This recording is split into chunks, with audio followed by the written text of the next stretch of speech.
Good morning, friends. Welcome back to Astrology Today and Tarot. My name is Mel Rose. This is the Tarot portion and the second half of my daily astrology vlog, which you can check out on my other channel, Astrology Today with Mel Rose.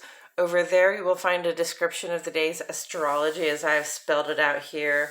Here, I will discuss the tarot card that sits on the side of the page, and then I'll play another card that, in the context of today's astrology, may just give us something more to think about.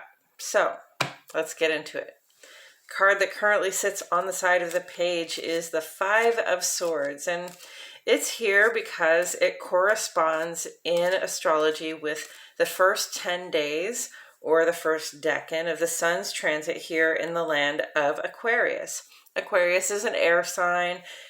Swords in tarot represent air element symbolism, and air element symbolism has to do with the intellect, the rationale. Basically, what we think and how we think it, also what we plan and how we plan it, and what we say and how we say it. Right? The sword, the sword really relates for me back to the sword of truth. It's a double-edged sword, so it cuts both ways. You can use the truth to help, or you can use the truth to do harm, right? You can use the truth to bring things forward, or you can use the truth to sort of drive things back. And so with that in mind, we come to the Five of Swords, and we see somebody standing here with three swords, more than they can possibly wield on their own. But if you think about swords as thoughts, plans, ideas that we might share, this person's got a lot of ideas, right? And they're looking like they feel pretty victorious. And you see in the distance, there are some swords on the ground, and there's some people looking kind of dejected or rejected, or maybe, sore about a loss they have just incurred. And this person's kind of got their wind in their hair. There's some clouds in the blue sky there. See, they think it's just dandy that they've just won this battle of words and ideas with a couple of other people. But what they don't realize is that they have alienated people who might have been good collaborative partners. So, that's the upshot of being right all the time. It's the upshot of, knowing something so well that you don't think there's anything that anybody can tell you about it. It's definitely the upshot of, really feeling like you have to win at all costs. Okay, so there's an unbridled ambition here that doesn't really work for us in the long run, because when we eliminate our competition because we have to cut down everybody else's idea and cut down everybody else's contribution based on how right we are, then we create resentment in those people that we've cut down, and then we're kind of isolating ourselves, right? People who might have helped us, who might have been good collaborators for us, cease to be a good option for collaborators. Or actually, it's, when we're in this mode of winning at all costs, we're the one that's not a good collaborator. So that's the thing to keep in mind with the Five of Swords. I'm going to turn this one over. We got the Nine of Cups. Okay, so Cups is water element symbolism, and water element symbolism is very much about the feelings, the emotional and intuitive part of our life. When you have an emotion, there's a physical sensation that arises. There's also sometimes a question that arises, or a certain knowing, which is our intuitive response to an experience, right? And also Cups, water element symbolism, is about our sense of connection to ourselves, to other people, to also places and things, and also, inevitably to spirit as well. So the Nine of Cups is, I love this picture. Doesn't this person just look completely satisfied with themselves? Right? So, the Nine of Cups is near the end of the Cups journey. You've almost reached that Ten of Cups sort of ultimate expression of joy and happiness in life, or of emotional fulfillment in life. So this person is maybe not entirely emotionally fulfilled, but they have made a lot of progress on their journey of sort of mastering their emotions, and mastering their emotional responses, knowing how they feel, and knowing what intuitively comes up with how they feel about things. Okay, so this is really a card that's about satisfaction. It's about feeling like you've got this emotional and intuitive game sort of in your command. You're almost to a point where you feel like you've mastered it. You're almost to a point where you've lived your life to a point where you almost have that ultimate expression of emotional and intuitive satisfaction, or of fulfillment. It's like satisfaction precedes the fulfillment, right? Like, I'm happy with what I have, and then something more clicks into place, and it's not just that you're happy with what you have, but that you have enough joy that it spills over to the people around you. So this is I see this person who has come to this place where they're pretty satisfied with themselves and what they've done, what they've achieved, how far they've come on their emotional and intuitive journey.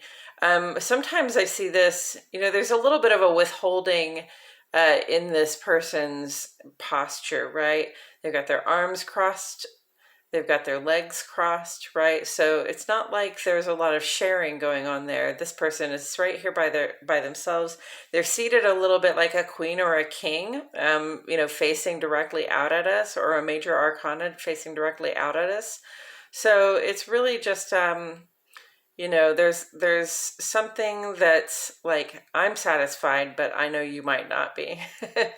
And sometimes there's a little bit of a gloating factor about this, like, I'm satisfied that I see you are not. So that can come into, but definitely just this sense of feeling just fine about ourselves and about how things are going for us in terms of emotion, in terms of intuition, and in terms of connection to others.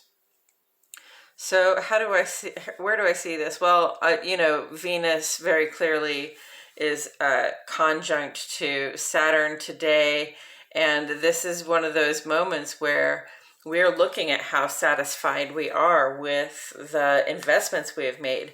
Investments of the heart, investments of the pocketbook, investments in friendships, and in love, and just in things that we like, love, and can't get enough of, which often has to do with how we're spending our money. So Venus, wants things to be fair. Venus wants to be giving a fair amount and receiving, good reciprocity for it.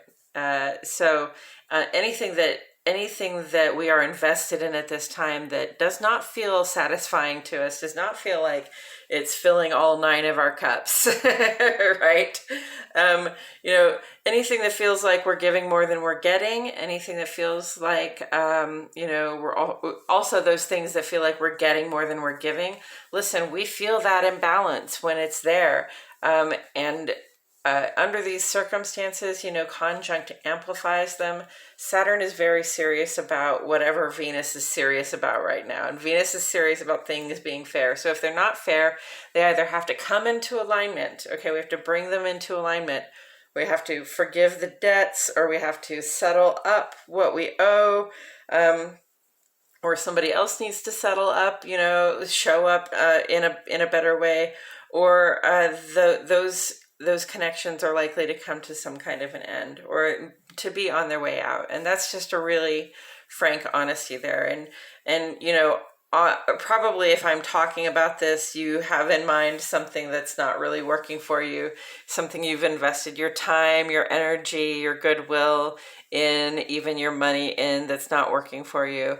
And so, that's the thing that's probably, because it's not working, if it can't be brought into alignment, it's got to be sort of jettisoned. I know, tough talk, huh? And, Venus conjunct Saturn here is square to Uranus.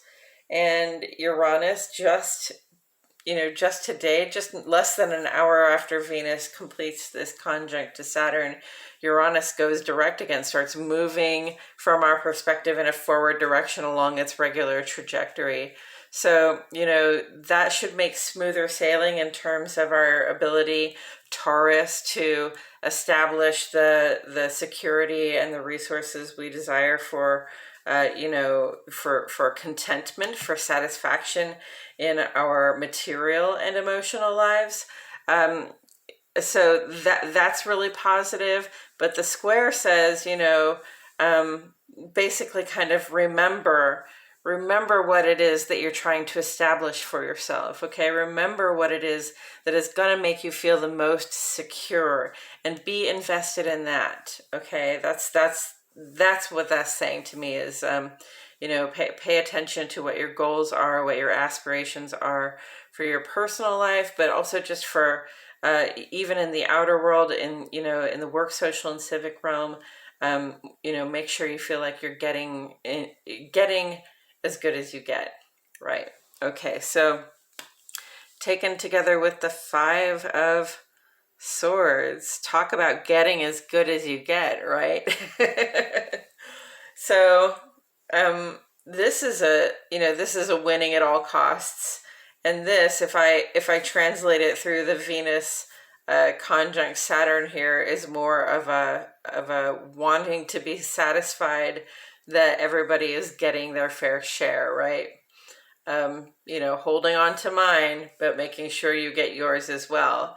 So, we're seeking that balance, we're seeking that reciprocity, and it's hard to find reciprocity if we're just sort of, if we can't sort of resist the urge to win at conversations, or win at planning, or win at having ideas. Okay, and I've met a number of people in my life who, just can't resist the opportunity to be really right about something, right?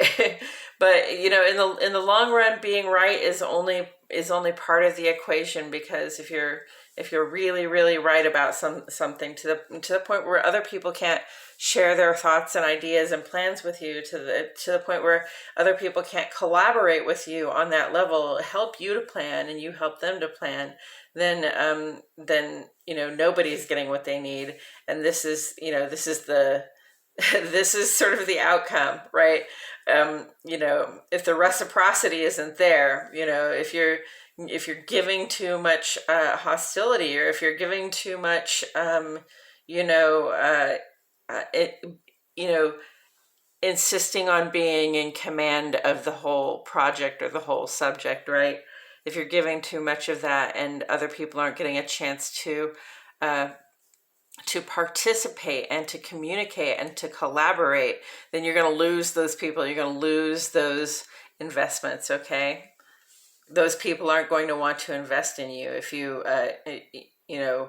if you insist on winning every argument or being in charge of every plan, right?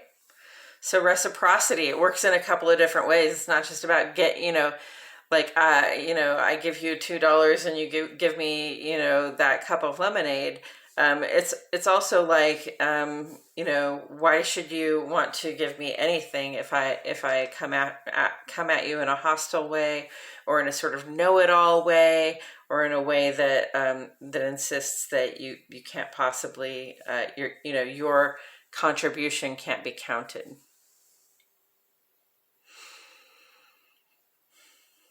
Just looking to see if I see anything else.